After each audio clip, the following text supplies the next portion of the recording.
Holy fuck. Oh, wait. Yeah, that's because I need to be back here. Yeah, you need to sit back. Fuck, I forgot. So, yeah, just... Oh, boy. Yeah. I need to remove my mic. I need to move my mic. I'm ready. Let's do this.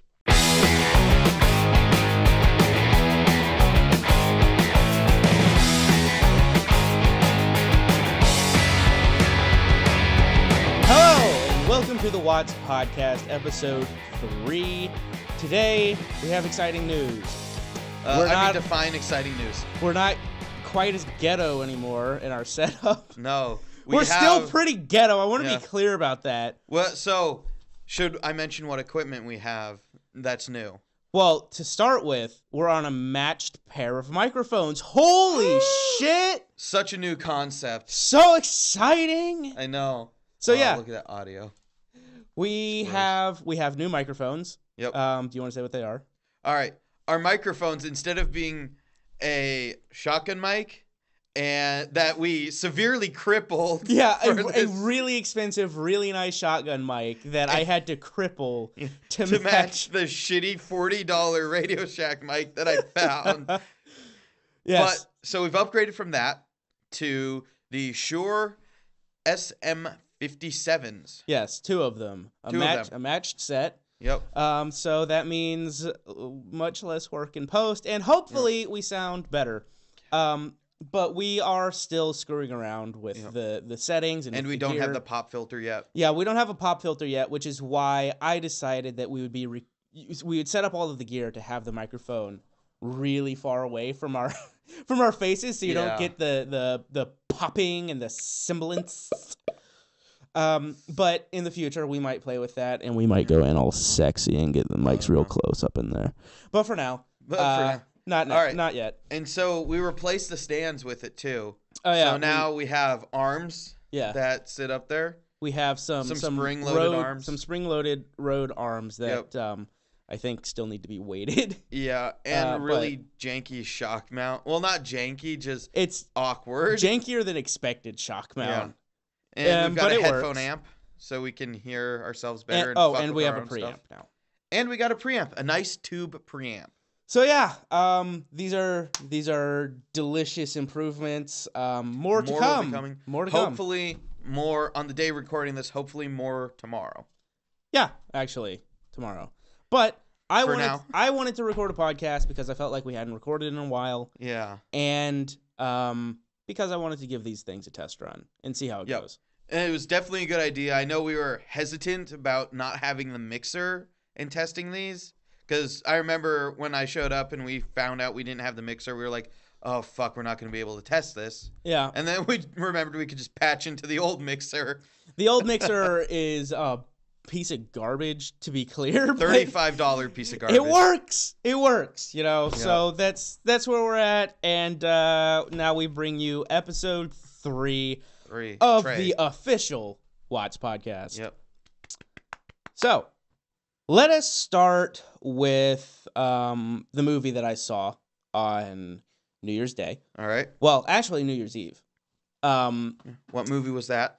It was All the Money in the World, the new Ridley Scott film. I believe we talked a little bit about the controversy surrounding.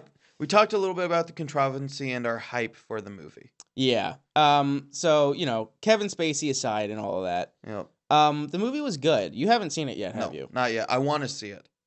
So, yes, the movie was good. I would not describe it as great. All right. But it's good. And I feel like it fills like a segment of movies that don't really exist anymore, where like it's okay for a movie to just be good. So where would it, bringing this up of that, where would it be in comparison to War Dogs? It'd be about there. About because I think we talked about this in a previous episode. Yes, we did. Okay. Yeah, War Dogs is sort of my benchmark for like a movie that is good, not great, right? We need more movies to fill in that area, and I think I think All the Money in the World really hits that. I think Ridley Scott wanted it to be great, though. Ridley Scott being Ridley Scott, of course, but the movie is good. And you know what? Christopher Plummer, who replaced Kevin Spacey, he was good too. Now I didn't go in there like, oh, fucking Christopher Plummer, let's fucking see about this, or anything like that. But I will say Christopher Plummer comes off a lot more likable than I think Kevin Spacey would. And what I mean by that is Christopher Plummer is just sort of inherently likable in like every character that he plays. He's just sort of the likable old dude. Yeah. Whereas sort of like Michael Caine. Yeah. Whereas I think Kevin Spacey would have played him more sinister. Yeah. Right. And I think that would have been a good thing for the character to be more sinister. But yeah, he was still good. I still really liked Christopher Plummer in the role. And yeah, like the entire movie, I don't think I really have any complaints. One of the major complaints I tend to have about either true stories or biopics, of which I wouldn't really classify this a biopic, because it's about a small little incident that sort of took place over a couple of months. Yeah, so it's more in the true story category. Yeah. Anyway, one of the complaints I have about both true stories and biopics is that they tend to skip ridiculous amounts of time and then don't explain it, and you feel like you just missed a whole bunch of shit that the movie just didn't feel like telling you about. This did skip a lot of time because it takes place over months, but you never the entire movie has a flow to it, and you never really feel like you're missing anything important. You never really have any questions about, well, what happened in those couple of months. Yeah. The movie has a flow. It pulls you through the whole thing really well. And overall, I don't really have any complaints. The cinematography was good. Ridley Scott's cinematography usually is pretty decent. A problem that I usually have with period pieces is I fucking hate it when they shoot period pieces on digital, right? Yeah. Like a period piece really feels like it should be shot on film, make it feel like what we're used to that period feeling like in movies. Yeah. Just wait until the 2000s could be classified under period piece. Well, but you know what I mean. Like when you shoot something that takes place in the 90s back, and this took place in the 70s, shoot it on film. Now, that being said, normally I have that complaint right off the bat. In this one, it didn't really bother me. It was shot digital, but it looks really good. It has a really good color palette to it. It has a really good green color cast to the whole movie. And it worked. I never felt myself focusing on the fact that, oh, this looks like a digital nightmare, Like, I guess another one would be 13 Hours that I had that problem with. Oh. They looked like they just blasted the blue channel up. Well, like when you're shooting digital, yeah, it seems like a lot of directors just, or not a lot of directors, but occasionally, it's either a director or a DP will have an issue where they don't understand that you have to control the blue channel, right? It's not like film, you can't just throw everything in the kitchen sink at it. You have to control certain things. Blue, being the highest wavelength in visible light, is gonna peak a camera far easier than like the red channel or the green channel will. What was it called again? 13 Hours. Had a huge problem with that, where it would just like peek the fuck out of the blue channel with like car headlights or Michael Bay's favorite, lens flares would just peek the fuck out of the blue channel. What was that? What was that shark movie? 37 meters down or something like that? 47 meters 47 down. Meters down also had that problem. It was hilarious. Yeah. Her blue diving mask, every time you saw it, peeking the blue channel. It was hilarious. I still have not watched it. I have it. I haven't been able to find any motivation to sit down and watch it because it's not really worth it. Like, it's not even funny bad. It's just sort of a bad movie. Yeah, I knew it was going to be like that, and that's why I still haven't watched it. But yeah, so All the Money in the World didn't really have a problem with controlling the channels. Oh, no. Like, I mean, most people don't. Like, 13 Hours and 47 Meters Down are both extreme examples. Like, blue peaking is not something that you usually see. So when you do see it, it's shocking that anybody let that through in a feature film or in a studio film, rather. Yeah. I think Paul Anderson has some trouble with it, not to the extent of 13 Hours or 47 Paul Meters Anderson? Down. Who's Paul Anderson Paul again? W. Sanderson. Mortal Kombat, Alien vs. Predator, Resident Evil. Right, Resident Evil, yes. Because I always get him confused. Yeah, never mind. Go ahead. No. I really don't think, because he usually has that problem, not to that extreme, but I think Event Horizon doesn't have that problem. Well, Event Horizon was shot on film. Yeah, and that's probably why. But yeah, so All the Money in the World was good. That being said, I have a fucking bone to pick with Harkins, because oh my god, I saw it in the worst theater. So you go to see a movie in Harkins, like of all places, like they're probably the biggest theater chain. I go to see it in Harkins, and we're standing around waiting, and when we get let into the theater, it is the smallest screen I have ever fucking seen in a Harkins theater. Yeah. This theater was buried in the back of the building. It was incredibly small, and the screen was off center too. The screen was off center of the speakers. It was really fucking bizarre, and the screen was easily 8 feet off the ground. Yeah. So even in the back row, you would be looking up at the screen. It was ridiculous. Yeah, in the smaller theaters in Harkins, they all have that problem. Like those little shoebox theaters. I mean, it's depressing, though, because All the Money in the World is a good-looking film, and that is not the way that I wanted to see it, Yeah. I can tell you exactly why you saw it in that shoebox theater. Oh, I know why. Yeah. Disney. For those who don't know, Disney. We talked about this. Yeah, and I know it's gonna sound like we just blame Disney for everything, but no, seriously. Disney bought out the largest theaters that were in the at Harkins, it would be the Cine Capri, right? Cine Capri and the next largest theaters. Right, and then AMD, it would be the Dolby AMC. It would be Dolby and it would be the Cinema Dolby 1. Theater and the Cinema 1. And then they bought out all the IMAX screens. Yep. So if you go see it here in like a true IMAX theater we have here, they bought out this true IMAX theater to play which movie?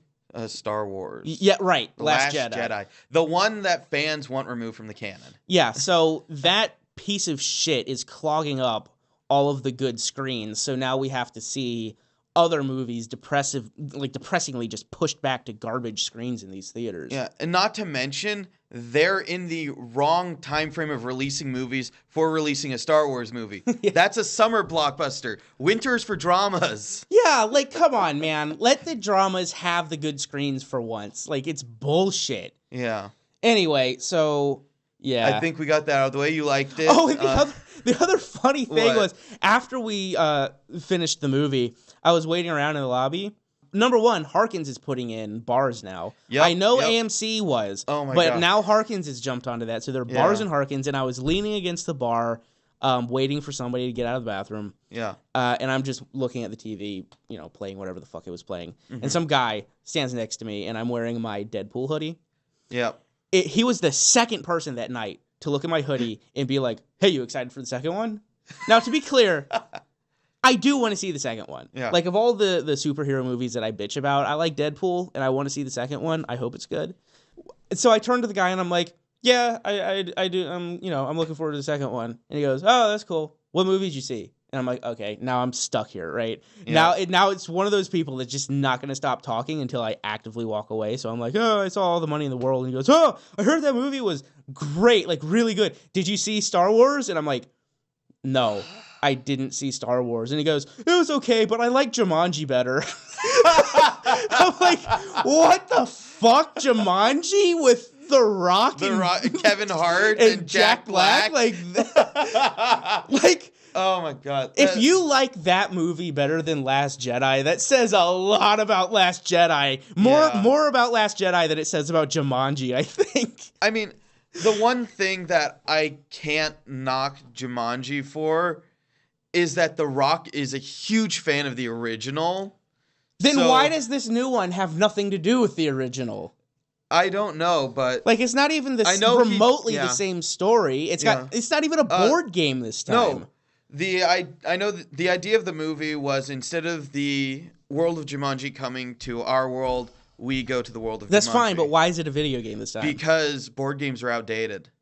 Who gives a shit? A board game... Studios, apparently. Board game is what made it cool, though. It was like this old, dusty board game that he found in a construction site. Yeah. It's cool. I have not seen the movie, but I've seen parts. From what I know, it starts off as a board game, And the character's like, oh, board games, it's an old piece of shit. And they put it on a shelf, and it transforms itself into a game cartridge. That's fucking for like retarded. an Atari. That's retarded. Yep. Wait, an Atari? Like, it looks like an Atari game cartridge. Board games are outdated, but Atari, yeah. Atari's in, man. Right. But it transforms itself into a video game to lure more people into it, and then they get sucked into it, and then it starts from there. But the only reason that I care is because The Rock is a huge fan of the original and cares about the original. So I don't know if this movie's a piece of shit, complete piece of shit or not. I don't know that it's a piece of shit. Yeah. I thought it was great. The guy's like, Star Wars is okay, but Jumanji. It's like, all right, man. That's where it's at, you know? That's quality. All right, so Jumanji looks like a big dumb action movie. It doesn't even look like a dumb action movie. Like, you know what it looks like? It looks like the Brendan Fraser Journey to the Center of the Earth. Right. That's exactly what it looks like. That is what it looks like. I completely forgot that movie existed till just now. Anyway, so yeah. Moving on from that. Yeah. You just watched a couple trailers. And we'll start with one that we talked about last week, which is the Spider-Man trailer. Which I fucking forgot again to find the actual proper name of the Spider-Man movie. Oh, shit. I didn't think to look either. I mean, I guess that says something about how much we care. Yeah. But we'll just call it Spider-Man Black Person Edition at this point. Because that's what it feels like. So tell me what you thought of the trailer, because I just showed it to you this week, even though I said I would show it to you last week. The day, we're like, oh my God, you're like, I'll show it to you after this week later. Yeah, that never happened. But now you've seen it. But now I've seen it. It looks really fucking neon. It does. Like, it looks super 80s neon. It looks like it should have the Hotline Miami music over it. It really does. But I mean, what'd you think of the trailer though? It looked it was a fascinating concept of all the superheroes in New York or Spider-Man. Well, but does it? Okay, see, because I don't read comics. Yeah. You do. Does it look like each Spider-Man is a Spider-Man that shows up in the comics? So far, from what I saw in the trailer, yes. So far, they look like they've shown up, but I think a few are originals for the movie. Okay, but does it basically look like they're just sort of merging each different Spider-Man all into this same universe at the same time? That's what it felt like to me watching that. And that could be a cool concept if you have the story to back it up. Sure. But this doesn't look like it has a story to back it up. Well, I mean, we'll see. For what little we saw, I guess. Yeah, because there's really nothing in the trailer. The trailer's just showing off the visuals. Yeah. And Devin had mentioned last week that the reveal that the main character is Miles Morales was sort of really awkward. Yeah. And unnecessary. Unnecessary. It's also really awkward. Sure. But holy shit, it's a lot more unnecessary and awkward than I thought, where you're completely right, where it just seems like they're shouting, look, we got black person in our film. Because, like, at the beginning of the trailer, I kind of assumed it would just be him. Yeah. And so you're watching the whole trailer assuming it's him, just so that they can reveal it's him at the end of the trailer. It's really weird. Yeah. Yeah, that was really, really weird. The movie looks fascinating. They don't tell you much of what the story is, aside from, Miles Morales is discovering that every superhero in New York is Spider-Man. And that's pretty much it. I don't know that he's discovering that. I don't know. Well, because he asked the question, well, how many of us are there? Oh, that's true. So it seems like he's discovering that, holy shit, I'm not the only Spider-Man. What the fuck is going on? Yeah. So we got that out of the way. That was the first trailer I showed you. Yep. The second trailer is actually a movie that you told me about that I assumed you would watch the trailer for, but had not. I did not know there was a trailer out for it. That's the thing. Okay. Well, we are talking about the new Slender Man movie, which is just called Slender Man. Yes. And by the way, yes, new Slender Man movie. There are multiple, if you were unaware. Yes. The most famous one is the Marble Hornets one. Which was called... It was called Eyes in the Dark or something. I don't fucking remember. I thought it was like Eyes something. I can't remember. Whatever. The Marble Hornets movie, you can just Google that. Complete garbage, by the way. I watched that and it's like, what happened? You had such great production on the show. Like, yeah, and the then, web series is better production value than the movie that actually had a budget. Yeah. It's like they managed to get a budget and spend it all on weed or something like that. But that is not this movie. Yep. This movie is just called Slender Man. Okay, well, let's talk about the trailer a little bit because I find it interesting. All right. One, it clearly has a budget. For sure. And- It shows that in just the look. Yeah, exactly. The look of the movie, like, the movie has a DP that clearly gave a shit. Yeah. Which is fascinating. Very. For a Slender Man movie, that's fascinating. Because up until now, the Slender Man movies have been really bad, ultra low budget, ultra independent. Mostly faux documentary. Yeah, well, because you have both Slender Man and God damn it. Marble Hornets. Yeah. You have both Marble Hornets and Everyman Hybrid, Yeah. which sort of made Slender Man blow up.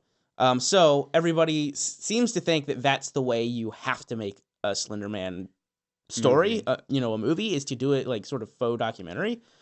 This one is not doing that. This one is pure movie. Yep.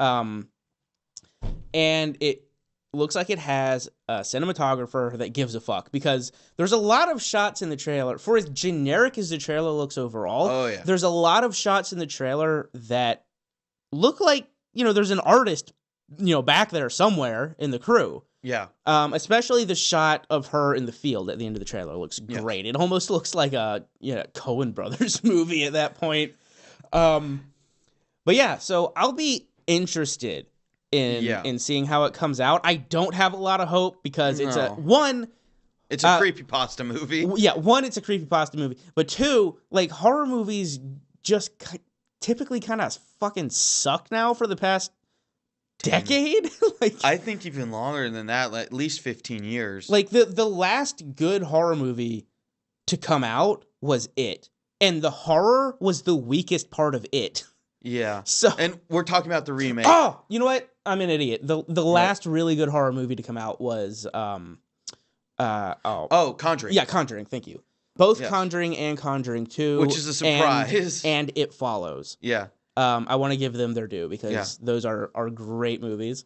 I was very surprised at how good The Conjuring was. Have you seen the second one yet? Insidious. Not yet. Yeah, Insidious is garbage, but Conjuring is actually really good. And The Conjuring 2, not as good, but still good. Anyway, the point is, like, the state that horror movies have been in lately is just awful. So you'll get those one or two good ones that sort of peak their head, above the level of the rest. Yeah. But ultimately, when you see a horror movie in the theaters now, do you go to it and actually expect it to be good? No, you don't. You expect it to be bad. Most people, I think, go to them to laugh at them. Yeah. And most horror movies now, they're generic in every technical sense. Just look at the Conjuring spin-offs. Yep. Like, you have the Annabelle. Like, that is possibly the single most generic horror movie ever made. Yes. They're generic jump scare gore fests, essentially. Was Annabelle that gory? No, Annabelle wasn't. Yeah, but most horror films nowadays feel the need that, there's so much blood, so it's scary. Yeah, they try to replace actual horror with blood, yeah. Yeah. And I'm hoping, like, it's weird for me to say that I hope a Slender Man movie is good, but ultimately the truth is I never hope a movie is bad. Yeah. Like, I want more good movies to go see, so clearly I hope it's good, but it's a Slender Man movie, you know what I mean? Like, yes. I don't know that really anybody could make a good Slender Man movie. Like, there's not much content there, really. No, and this is a debate because people will go and say, well, look at all the creepypastas based on him. But if you're looking purely at Slender Man, I'm talking about the original contest from Something Awful forums that created the character. Well, everybody seems to have put their own spin on it. Like, did Slender Man have tentacles and shit originally? I think in one of the pictures he did. I cannot remember if it's one of the original pictures he actually did.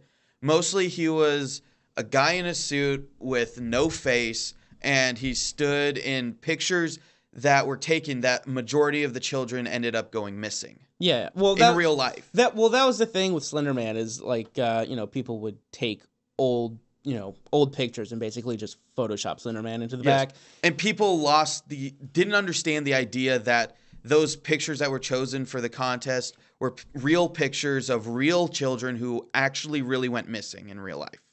Oh, were they? Yep. I didn't know that. It was the majority, like the playground photo, a lot of those children actually went missing. Okay. And so what the creator did was essentially put the creature in there to connect it as, oh, he's the one watching the children and abducting them. That's a little bit weird. I didn't realize that they were actually kids that went missing. That's maybe a little bit disrespectful, but maybe whatever. A little bit. Whatever. It's an internet forum. Yeah.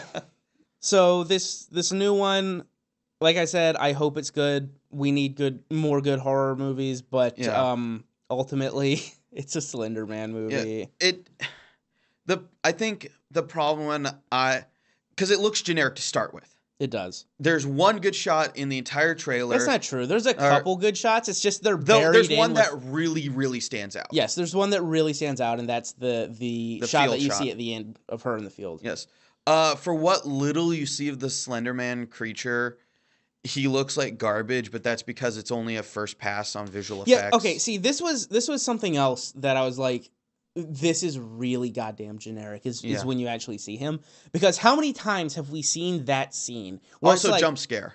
Yeah, well, yes, but how many times have we seen the scene where it's like, okay, you see main character on half of the frame, villain in foreground, villain on the other half of the frame in background. Main character is hiding behind something, and then main character looks around object, sees out of focus bad guy, goes back behind cover, but the camera follows her, right? Yeah. And then she looks back again, and he's like right there. Yeah. How many fucking movies is that in? I swear to God. Pretty much every horror movie recently, including the Conjuring spin-off. Well, close enough. Yeah, I mean, we see it in almost every horror movie to the point where, okay, when you see the camera follow somebody behind cover really tightly, like awkwardly close, guess what? You know the bad guy's about to jump out. Yeah. When we see a refrigerator open or somebody open a medicine cabinet, guess what? When that refrigerator or medicine cabinet closes, bad guy's going to be behind it. Like all of these things, can we please stop putting them in horror movies? Be creative. And if you can even subvert the trope and I won't be mad at you. No, I'm mad at people doing that too because people do that. People will actively set up the camera so that when main character opens medicine cabinet, you're like, he's going to be back there. And then they close the medicine cabinet and there's nothing there. And you're like, then why'd you have this shot? It's not like the character even did anything important there. Yeah, The Conjuring even does that in the first 15 minutes. I think The Conjuring does. I maybe haven't seen so many movies where it's done that as I've seen it where it's like, oh, the bad guy's right there. No, there are a lot of movies that try to subvert that expectation, and it's almost become just as much of a trope to subvert it as it was to do it in the first place. And the problem is both of those can be done well. They just aren't because people don't understand how to do them. Okay, yes, both of them can be done well, but even if you think you can do it well, fucking don't do it. Just stop putting it in movies, at least for a while. Can we go for the next 10 years and not see that in a movie so that when somebody brings it back, it actually means something? Yeah. Because I'm tired of seeing it. I really am. Yeah. And I want to bring up the idea of some locations are default spooky. Because I brought this up when I brought up there could be something interesting and I had it planned set in a mental hospital. Yeah. And it's like, oh, it's automatically spooky and I'll no longer be taken seriously if I use that. It's some bullshit because there can be ideas in there. Well, that you had a story that was to take place in a mental hospital. And my first note was, you can do that. I'm not going to stop you from doing that. I'm just letting you know, mental hospitals are played out as horror locations because fucking every horror takes place in a mental hospital. And what's sad is or at least has a scene in a mental hospital. Yeah. Slender Man has a scene in a mental hospital. And it's bullshit because there is a chance for good stories in there. Shutter Island. Yes. But like I said, Like, even when I was talking to you about this, Yep. I said I like Shutter Island a lot, but my brain is still going, this is a mental hospital. You know what I mean? Like, we've Yeah. seen mental hospitals so many times. It frustrates me to no end when I get a story and it's like, it's right, the location's right, but if I use a location, I'll be taken as a joke. And I don't want to be taken as a joke. There are times when I can be, but I'm less No. concerned about locations Yeah. as I am with how you Jump shoot scares. them. Well, jump scares, number one, need to go away. yeah. Like, What happened to actual tension and not relieving the tension? okay, let me explain this a little bit because of what you just said. So basically, a jump scare comes from what? A slow buildup. Normally, the music will fall out, so you know one's coming. Yep. And it'll play around with you a little bit, and then the boom, jump scare. Right now, the problem with that is it diffuses all tension. It's a build and release. Right. Yep. And you can't do that to an audience over and over and over again. The audience will get tired. But beyond that, Spielberg has a great point that I quote all the time. Mm-hmm. When he was talking about making Jaws, there is a jump scare in Jaws, right? Yep. The face that pops out of the boat, Yep. right? So who was it? It was Hooper was diving. He picks up the tooth out of the wrecked boat and he's looking at it, and the face pops out, and there's a big scream, and he drops the tooth, and goes back. And there is a second jump scare, right? And that's when they're on the boat, Brody's chumming the water, and then the shark jumps out of the water. Well, not jumps out. Well, not jumps out, but pops out. Pokes his head out of the water, right? Now, originally, the scene where the shark pokes his head out of the water was the jump scare, right? Mm-hmm. But they felt that they could get a bigger jump out of the head coming out of the boat. Mm-hmm. So they played around with the timing of the head coming out of the boat and found the timing that they felt worked the best, that got the biggest reaction out of them. But what that meant was, and what Spielberg discovered, is now when the shark pokes his head out of the water, there's a much lower reaction to that scene. Yeah. Because what had happened is the audience didn't trust Spielberg anymore, right? Because Spielberg had already shocked them, so now they're always on edge. So now a second jump scare isn't going to function nearly as well because he had already got that from him or from the audience, right? So when you put in fuck tons of jump scares, your audience doesn't give a shit because they stop being scary and they start becoming annoying and predictable. Yeah. Which is one reason I really liked It Follows. Yeah. Because I don't think there's a single jump scare in it. There isn't. None that I can think of. No, there is one. Is there? But it's not a very good one. It's when they're in the boathouse and the bottom of the door blows out and then you see the creepy kid's face. Yeah. That was a jump scare. One, it wasn't a good one. And two, the movie could have done without it. Yeah. But the rest of the movie, there's no jump scares. And that's what I really liked about it. Right? Mm-hmm. Because, like, people tend to forget, like, horror movies used to exist entirely without jump scares. There's not a jump scare in The Exorcist. No. There's not a jump scare in Alien. You know? not a jump scare in Psycho. Not a jump scare in Psycho, not a jump scare in Rosemary's Baby, even though Rosemary's Baby kind of sucks. There's not a jump scare in The Fly, either the original or the Jeff Goldblum version. No. You know, like, these are some of the most famous horror movies ever made without jump scares. Name one ridiculously famous horror movie that will stand the test of time that has a jump scare in it. Probably actually Conjuring.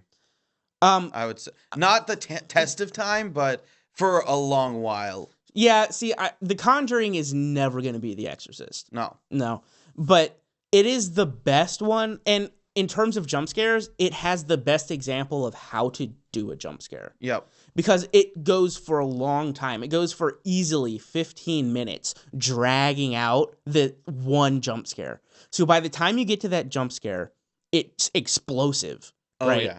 The jump scare just blows up in your face, and it's intense.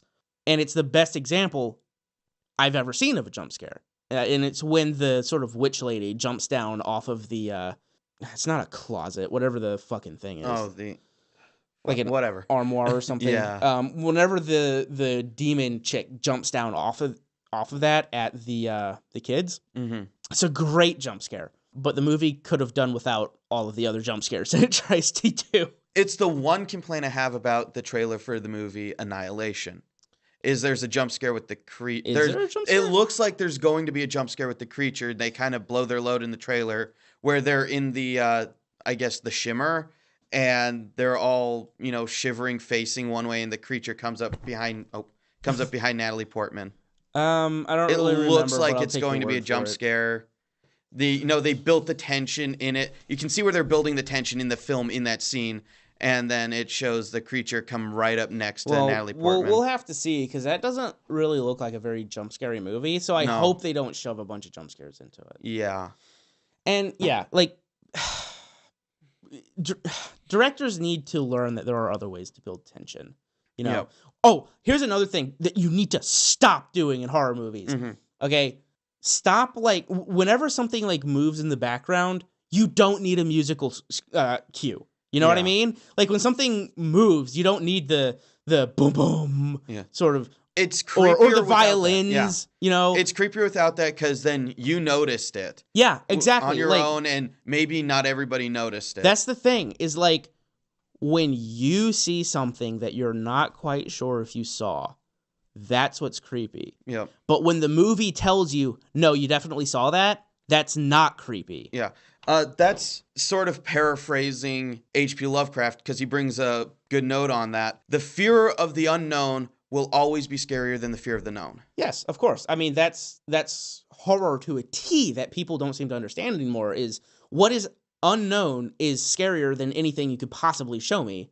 Yep. And it does go into this, because if you're talking about little subtle movements in the background, you kind of want the audience to not be quite sure that was something evil, or if it was not really there, or if it was just something in the background. You want the audience to always be on edge, never knowing where the villain is, right? And that's why jump scares are bullshit, and, because they ruin that tension. They really do. They really do.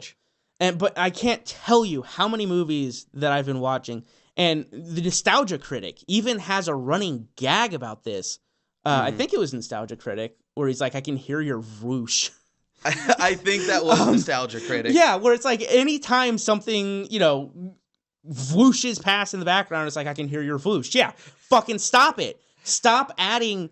don't add the stab. You don't need that. Yeah, no.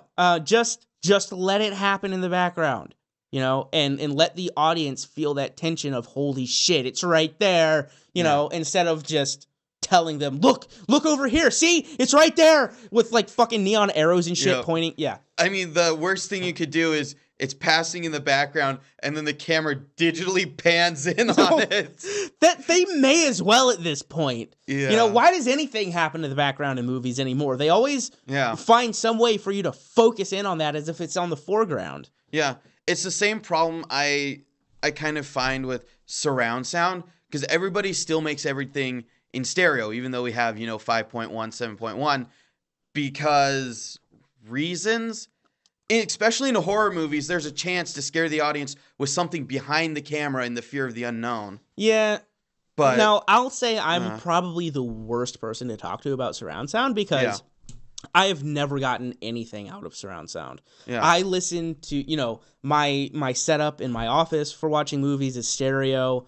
I don't give a fuck about surround sound headphones. I mean, they suck normally anyway. They're fake surround sound. Not all of them. Some of them really? put 5 tiny speakers, whatever. But that's no, ridiculous. I don't really like surround sound. I don't hear it. You know what I mean? If something comes from behind me, I don't really register it as being from behind me. At least not coming out of speakers. Yeah. If I hear somebody behind me, then I know they're behind me. But when it comes to surround sound setups, I don't get that effect really. Yeah, and I noticed that a lot of people don't seem to get that, but it seems to be, perfect for film audiences, because a lot of people, it seems to be different in the theater speakers than on, their own surround setup. Well, it's because theater speakers aren't garbage. They're not 5.1. They're fucking 16.4. Massive crazy setups. Yeah. And I guess that's why they don't do it, is because it doesn't translate well into home theater theater setups. I don't know. But I've never heard anything mixed to 5.1, and I did used to have a 5.1 setup, but I've Yeah. never heard anything mixed to 5.1 that did anything for me on a surround sound setup. Yeah. Even in theaters, I don't hear it. You know, like I don't know if it's just me. I assume it's just me. I know that it's not just you, but the majority of people seem to notice it, and I don't know why. I don't know. Maybe I'm just old school. Like I like mixing to stereo. Like 2.1, you know, is Yep. my friend. Yep. You know, and that's how I listen to everything. Stereo in the sub. Yep.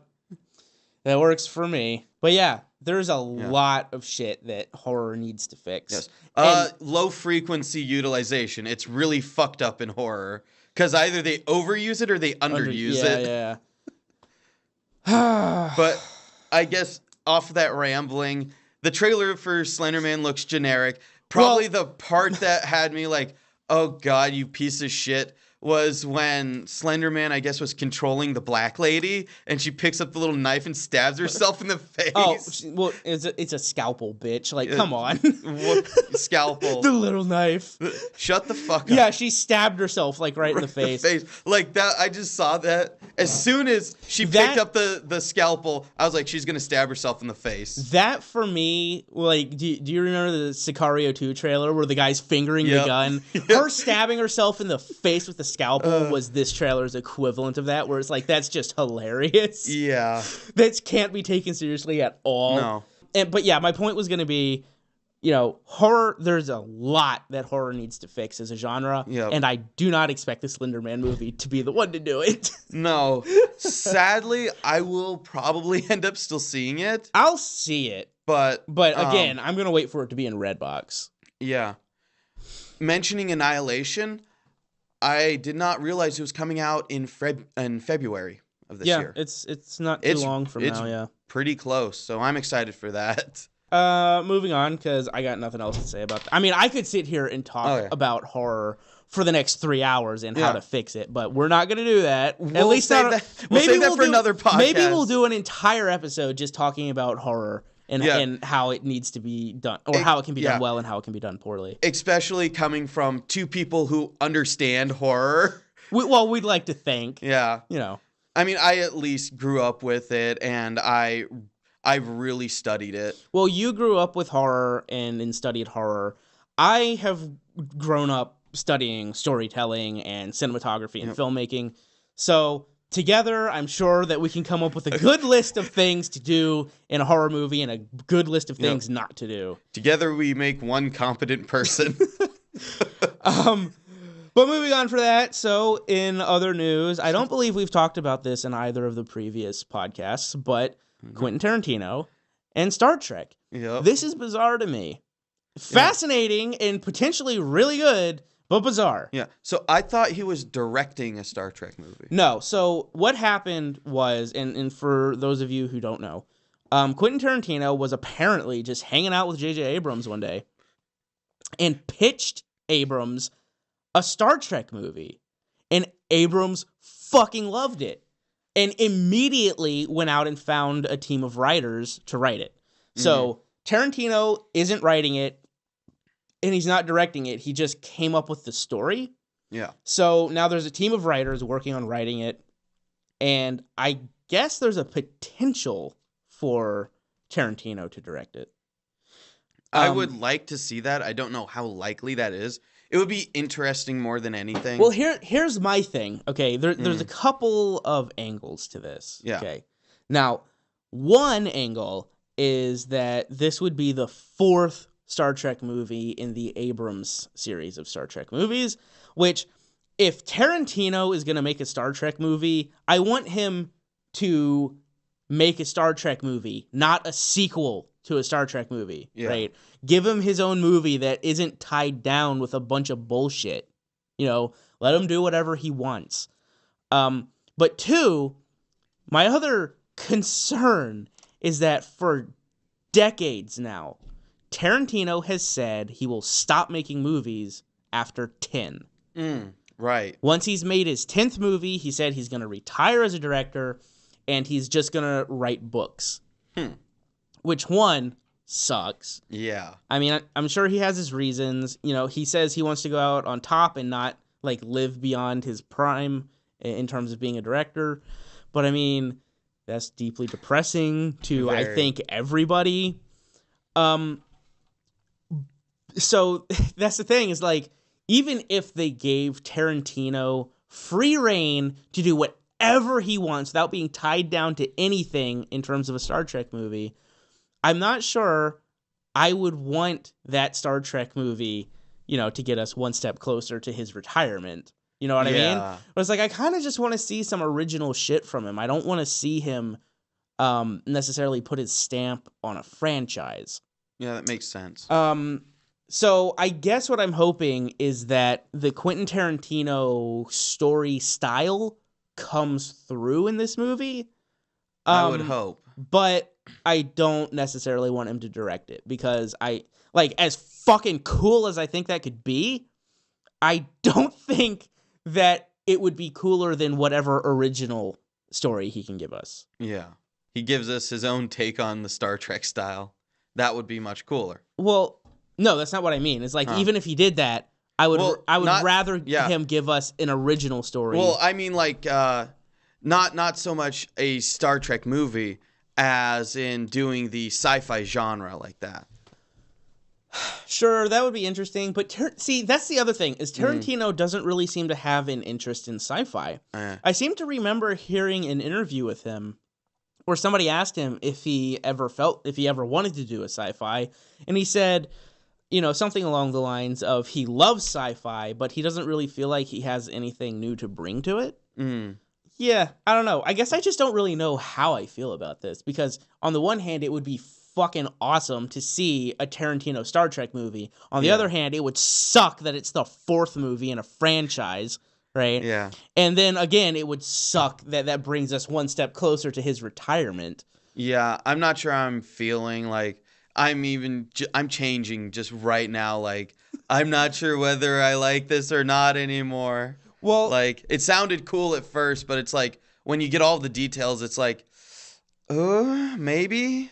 Yeah, well, yeah, I don't know. We'll have to see. Like I said, they're writing it, so in theory, we are going to get the story. I hope it has a Tarantino-esque feel to it. I just don't necessarily know that I need him to direct it. As cool as that would be, I don't know that it's worth depriving the world of another original Tarantino movie. Yeah. I just hope that with that, the studios don't decide to say, you know, fuck it, this can go and this can go. Oh, yeah. No, you know the studios are going to be digging into it. That's going to be pathetic, yeah. Yeah. So, yeah, I guess I didn't really have much to say about that other than it's interesting. Like, because there's no information about it. We don't know what the story is. We have no more information than Abrams liked it and he went and found writers. Yeah. You know, I don't even think we know who those writers are. Not as far as I just remember. Hope it's not the fucking guy who wrote the second movie. Do you remember what his name is? He directed Prometheus, or he wrote Prometheus, and he also wrote Lost. I don't remember. God, I can't remember his name, but god damn it, that guy needs to go away, and I fucking hope he's not involved in writing a Quentin Tarantino story. Okay, so yeah. Moving on from that. Are we back onto the topic of horror here? No. No? Why? I thought you were talking about Kevin Smith. Oh, that's right, because that is a horror. Yep, it is. Okay. Yes, so I guess we are back onto the topic of horror. Maybe this list could have been better organized. Yep. Okay, so yes. Kevin Smith directing a movie that I had never heard him talk about. I listen to Smodcast. I listen to Smodcast and I listen to Hollywood Babylon, yep. which he's on both of those podcasts every week, and normally he loves talking about his new projects. Mm-hmm. I had not heard about Kilroy. Yep. Now, I know Kilroy as in the World War II. I guess maybe that could be considered the first instance of a meme. I think actually Greece has them beat. Ancient Greece has them beat. But whatever. So Kilroy was this little character with a big nose that would show up on... It says Kilroy was here. Yeah, it says Kilroy was here. And that little character would show up all over the place during World War II. Yeah. Randomly, nobody knows who drew it. Yeah, right. And I forget its significance off the top of my head. But Kevin Smith is apparently directing a movie that has something to do with it. Its working title is Kilroy Was Here. Yeah. That's as far as we know what it has to do with it. And apparently it spawned off of a podcast. One of his podcasts. One of his podcasts. Back in June of 2017. Which is what happened with Tusk. So, Yeah. and Yoga Hosers. So this is not unheard of for Kevin Smith at all. Yeah. But it must have been an episode that I missed because I do not remember him talking about this project. And he has now released the first photo from the set of actually shooting it. The other thing is, we're not convinced that it's a feature. Mm-hmm. Because it says it's in an anthology. So I think it's just a short film, right? Yeah, in a feature. Okay, so an anthology could either be multiple features in, I guess, one set, such as, what was it that Edgar Wright called his? Edgar Wright. The Hot Fuzz. Oh, yeah. Well, that's not an anthology because he directed all of those. I guess it's still an anthology, I guess. Yeah. But yeah, so Edgar Wright did the sort of trilogy of movies with Simon Pegg and Nick Frost, which are Hot Fuzz, Shaun of the Dead. Yeah, Hot Fuzz, Shaun of the Dead, and At World's End. At World's End. But I was thinking more like, what was that faux documentary horror something Lake? It was the Australian film. Lake Mungo? Lake Mungo. Lake Mungo is apparently part of an anthology that I can't find any of the other movies to. Right. But the point is, it's a feature, right?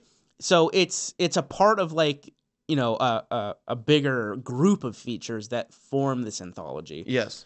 But the other form of anthology is several short films that make up the runtime of a feature-length film. Right. So the ABCs of Death or VHS. Trick or Treat. Christmas Horror Story. See, Trick or Treat was all the same director also, and those stories were sort of intertwined. Point being, we seem to think that this is a short film in a collection of short films that will make up a feature, like the ABCs of Death or VHS, where each segment is directed by somebody else. And it looks like this is Kevin Smith's segment. Yeah. Maybe Kevin Smith is doing all of them, and this is just the first one we've heard about for some fucking reason. I don't think so, because that's the other thing about this, is that Kevin Smith keeps coming up with projects that just get shuffled around.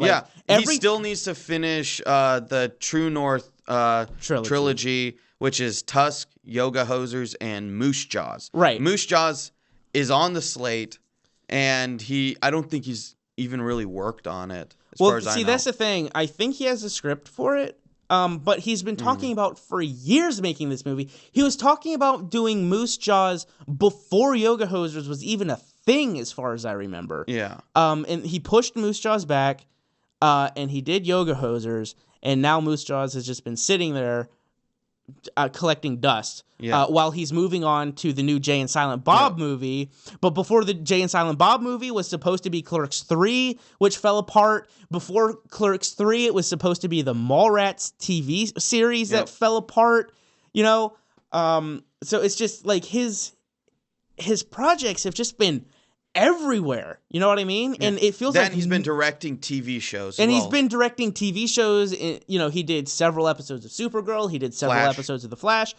And so he's just been like all over the place. And now very schizophrenic in his filmmaking. And so, he was supposed to be directing the Jay and Silent Bob movie. And when I heard about that, I was like, well, that's going to be interesting. It's sort of, to see those characters again, played by those guys who, granted, are a little bit old, but still, I'm down. Hey, are we going to get Cockknocker again? Oh my God, I hope so.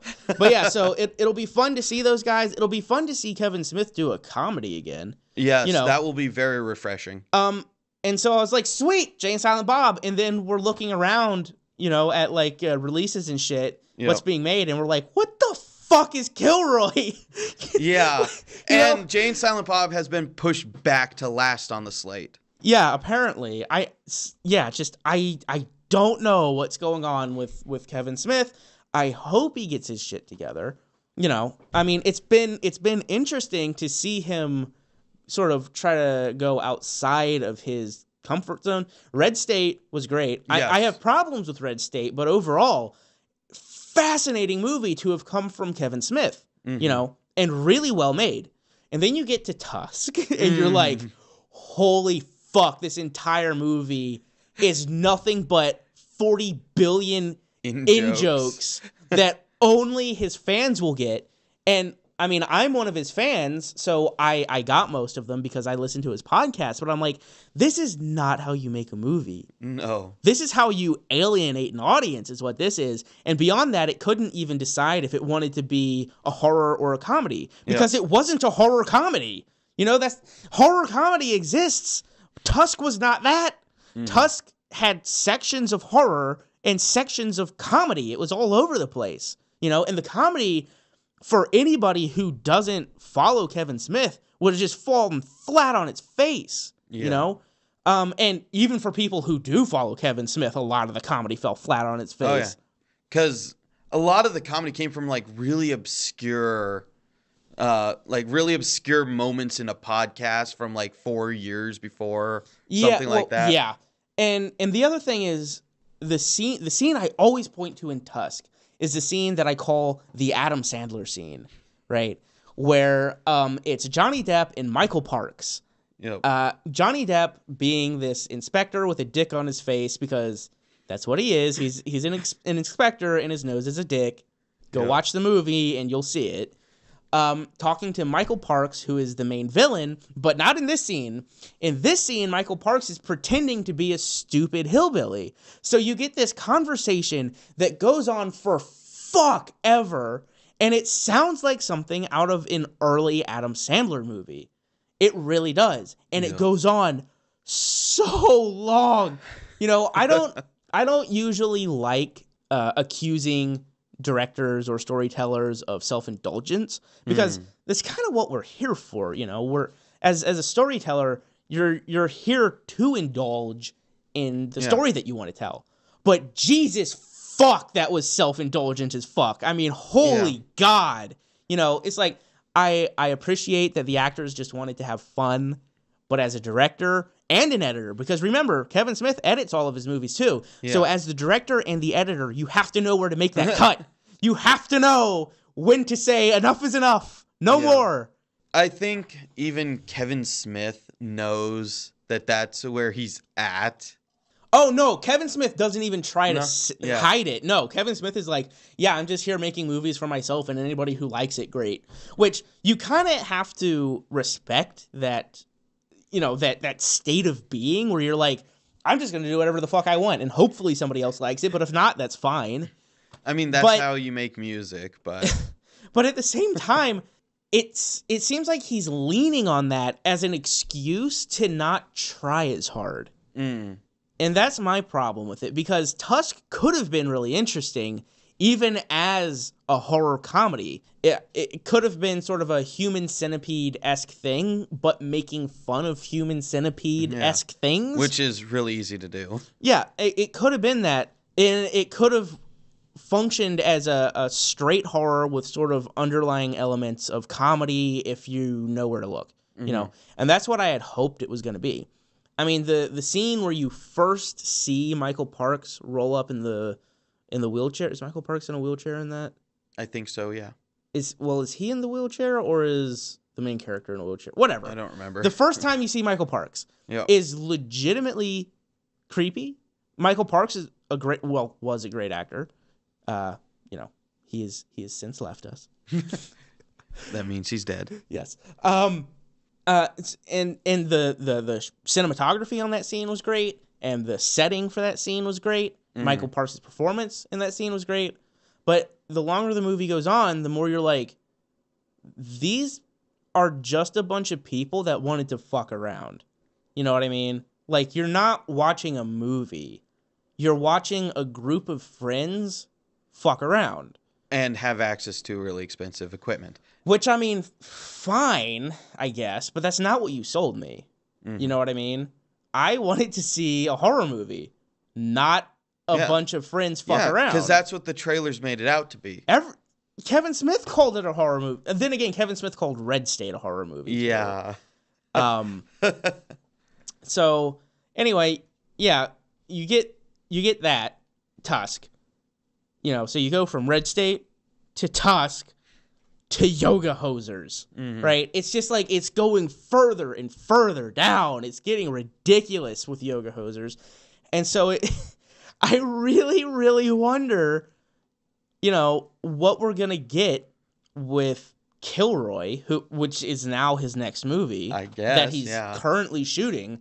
What we're going to get with that, if it's going to be any good, if it's just going to be in-jokes again, like Yoga Hosers and Tusk, or if he's going to actually try to make horror, because he's calling this one a horror too. Oh, yeah. So if he's going to actually try to make a horror for once, and then beyond that, Moose Jaws, literally Jaws with the moose. I mean, that's how he pitches it. It's Jaws with the moose. He doesn't even try to hide it, and it's literally called Moose Jaws. You can't make a straight horror with that, right? No. It has to be a horror comedy. So is that going to be more fucking in-jokes that only his fans will understand? Probably, especially if it is part of the True North trilogy. Yes. Which it's supposed to be the finale of that. It's probably going to be... I have a feeling that these 3 movies are his in-joke films. Like, for whatever reason, he's decided, I'm going to make 3 movies that are just in-jokes. I mean, all 3 of them spawned from his podcast, so perhaps that's the thought process. But I want to see him actually try to make a horror. You know, I want to see him try his hand at a thriller again after Red State. Because Red State is great. It builds tension phenomenally well. I want to see him do that. I don't want to see him fucking around. Yeah. You know what I mean? It's like the attitude of, I'm just going to do what I want and I hope people like it. Fine, I get it, the whole Zen stoner thing. Yeah. But I also want to see you try because I know when you try, you can do good stuff. We've seen it and I want to see more of it. You know, I don't want to keep seeing these weird in-joke movies. And it also makes me fear for the new Jay and Silent Bob movie. Yeah. You know, love those movies or not, you know, Jay and Silent Bob Strike Back and Clerks and all of those movies, love them or not, you have to admit that they all have a unique voice to them. And I fear that Kevin Smith has lost that voice. That's a tough one. And I really hope not, because I am looking forward to the new Jay and Silent Bob movie. And I'm looking forward to new movies from Kevin Smith in general. Yeah, like, I follow Kevin Smith. Every time he's working on a new movie, I know what it is. I'm up to date with him. But that doesn't stop me from being like, everything he's made for the past 10 years has kind of not been great, with the exception of Red State. Yeah. You know, I even like Zack and Miri. I think a lot of people don't like Zack and Miri. But no, it's a very divisive film. Most people seem to think that it was just a Judd Apatow ripoff movie. Even Kevin Smith says it was him trying to be Judd Apatow. Yeah. But it's still a decent movie. It's still fun and funny and quirky. And then you get to Red State, and he shows you a completely different side of himself. You know, he shows that he has the ability to build tension, to shoot both drama and thriller, and even some elements of horror, even though that is not a horror film, Kevin Smith. That is not a horror movie. A lot of people seem to confuse thriller and horror. You know, so it's like that section of his career where he was in turmoil trying to find himself, because, you know, he had the whole freak out at Sundance where he's like, I'm not going to give Red State to distributors. We're going to distribute it ourselves. He gave that whole speech and everybody thought, oh, he's lost it. And then he just tumbles further and further into doing Tusk and Yoga Hosers. And it, as much as I don't want to think so, it really does feel like Kevin Smith has gone senile. Well, it just feels like he doesn't give a fuck anymore. Right? And not even necessarily in a bad way, where it's like some directors, when they don't give a fuck anymore, you know, like they don't give a fuck. Kevin Smith doesn't give a fuck in a fun sense where he's just like, I'm just going to do wacky shit and see what happens. And there's something fun and interesting about that, but ultimately, I just want to see you do a good movie for once. Yeah. You know what I mean? Well, again. Again, yes. Because he has done good movies. You know, Yeah. both comedy and Red State as a serious thriller. Yeah. But I want to see him do a good movie again. You know, I'm kind of over his experiments. I just want to see him do a good movie. Yeah. So it'll be very fascinating to see how this all develops with Kevin Smith. Yeah, and to see what the fuck Kilroy is. Thinking back on it, I do remember seeing that on his list of films to direct back in June of 2017. Because I remember just scrolling through IMDb and clicking on Kevin Smith. I'm like, oh, yeah, what's he been up to recently? I haven't listened to some of his podcasts, so I don't know. And I remember seeing that on there, and I was like, what the fuck is this? And then there was no information about it. I will admit, I kind of fell off of Smodcast because, oh, shit, I just had his name in my head. Scott Mosier. Is sort of AWOL in Europe right now. Yeah. And so he hasn't been on the podcast, and so Kevin Smith has been Double duty. Well, he's been filling time with guests, and he hasn't been putting them out every week. So I kind of stopped following him for a little while, so maybe it was in one of those episodes. Yeah. But I don't know. I'll have to look it up. I'll have to look up the episode where they talk about Kilroy. So, final thoughts. Let's just go through the list. All the Money in the World, worth seeing. Yep. I'm looking forward to that. I will see it. Slender Man movie looks generic, but at least worth seeing, possibly. Yeah, whether in theaters or on Redbox is to be decided on, the next trailer they put out. Yeah, Spider-Man, I'll see just because the animation is kind of interesting. Yeah, that's one thing I don't think I brought up that I meant to. Was that it's a mix of 2D Flash animation and 3D SketchUp animation. Yeah. Which SketchUp is Google's 3D animator. Yeah. Tarantino Star Trek is going to be fascinating to see what happens with that. Very fascinating. And Kevin Smith. Yeah. Fascinating. Kevin Smith. We'll see what the fuck. So, the movie that I'm going to recommend this week that you all go out and see is Barton Fink. And if you have not seen Barton Fink, which I guess is the point of this recommendation. Yep. It is a Coen Brothers movie, sort of earlier Coen Brothers movie, 90s. I don't remember exactly what year. It might be the single most Coen Brothers-y Coen Brothers movie.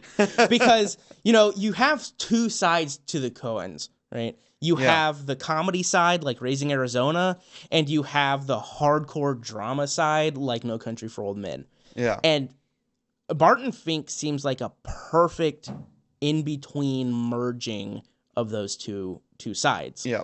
It's a great movie with a great cast, great performances, especially John Goodman.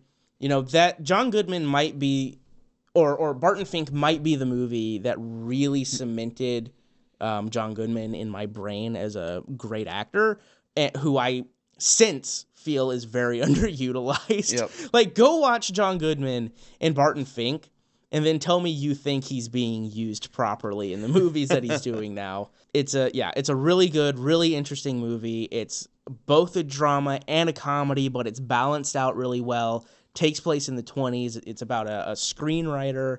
I won't give away the sort of thing about the movie. I'll leave that for you to discover for yourself. But go pick it up. It's kind of hard to find on Blu-ray. I will say it was released by Kino International. Kino? I believe so, yeah. However the fuck you pronounce that. So it doesn't have a first-party release. It's only this third-party release, and it's $20. So not the cheapest movie. But that being said, it's not a $30 Criterion release either. So, but yeah, definitely go find it. If you can't find it on Blu-ray, rent it on iTunes or something. It should be in HD there. All right. For me, it's more obscure to what we're talking about, but it still fits in with us talking about horror and horror comedy and bringing up H.P. Lovecraft. Okay. It's Reanimator. Didn't you already recommend Reanimator? I did not, as far as I know. Okay. If I did, then oops. Oh, well. Okay. But it definitely fits in there where it's a strange adaptation that doesn't follow the source material at all, yet still manages to be entertaining But and good. You really can't follow the source material when you're talking about Lovecraft. Lovecraft is so out surreal and cerebral. Like it's Lovecraft isn't literal at all, so it's very, almost impossible to put on film. It's very dependent on using all of your senses by using descriptive words. Yeah, well, and he also consistently describes the indescribable. Yes. Where he's like, a thing with an indescribable shape. Okay, great. Yeah. In concept, you understand that, but how the fuck do you put that on film? The color from outer space. It's a different color. Yeah, well... it's been... wasn't there a movie made about that? Yes, and it was shot in black and white. Yeah. Yeah. But I guess that's the way they got around it, was like, how do you show a color that's never been seen before? You don't. Exactly. Yeah. So yeah, The Reanimator. This is a favorite of both of ours. Yes. And unlike the other H.P. Lovecrafts, you can adapt the story because there's nothing really in it that's unadaptable. So it's just a matter of Stuart Gordon, the director's choice in choosing to turn it more into an 80s comedy, a horror comedy. Yeah, and as a horror comedy, it works really well. It's really entertaining. Very well. Let's talk Jeffrey Combs is a great casting as Herbert West. Let's talk about the release, though, because the release can be really confusing to those not in the know. Okay, so the best version of the movie that you could get, you can't get anymore, which was the Arrow release. Yes. Now, apparently, they're going to be re-releasing the limited release, which is good because I'll be able to buy it. Yeah. I read on Arrow Video that they're doing a very, very limited release coming up in March of 2018. If you can get that version of it, get the Arrow release because it comes with both the theatrical cut and the international cut. These are two vastly different cuts of this film. Yep. The international cut includes like an entirely new subplot that's just completely removed from the American cut. So if you're a collector like I am and like Carson is, we didn't say our names at the beginning of the podcast. Oh, well. Fuck it. Who cares? If you're a collector like we are, it's good to have both of those, and it's a nice box set. Comes with fuck tons of special features. Comes with a little booklet. Yep. The whole thing looks nice on a shelf. It's a really fat box. Yes, one of the features even being actor Jeffrey Combs, who plays Herbert West. He reads the original story by H.P. Lovecraft. So basically, if you buy this Arrow release, you get an audiobook with it of the original story read by the actor. As well as on Blu-ray ROM, you get the screenplay for the film. Oh, yeah, you get the screenplay also. And the Blu-ray is... I haven't watched it yet since I borrowed it from you, but the transfer looks really good. Yeah, it's a 4K remaster from the original negatives. So, all that being said, if you can get that version, get it. I think you can probably get it now on eBay, but it's going to be absurdly expensive. As of, I think, a few weeks ago on eBay, it goes for over $100 standard, for a copy that's been because unopened. It was a limited run. Yeah. So, if you can't get that, there is another release that's just the American cut. Yep. And to be fair, I think the American cut is the best cut. The subplot that they add in the international cut is sort of pointless and doesn't go anywhere and is kind of just... It's there. It's pointless. If you just want the wacky, fun horror comedy ride with lots of fun effects, watch the original cut. Yes. And I don't think you'll be disappointed that you're not seeing some weird subplot about hypnosis. Yeah. So you can get just the American cut on Blu-ray right now, probably for like $10. Yeah, even on DVD. Yeah, well, if you can't find the Blu-ray. If you can't, but the Blu-ray is everywhere. Like, it's not hard to find the basic Blu-ray. I don't remember what the transfer quality is like on that. I've never seen it, so I don't know. But I've never seen that particular Blu-ray. I think the transfer on the regular Blu-ray is all right. I don't think it's phenomenal. It's sure as shit better than the DVD is going to be. Yeah. So there is also a Reanimator 2, which is Bride of the Reanimator. Which is also on Arrow. Which is not a limited release. Yeah.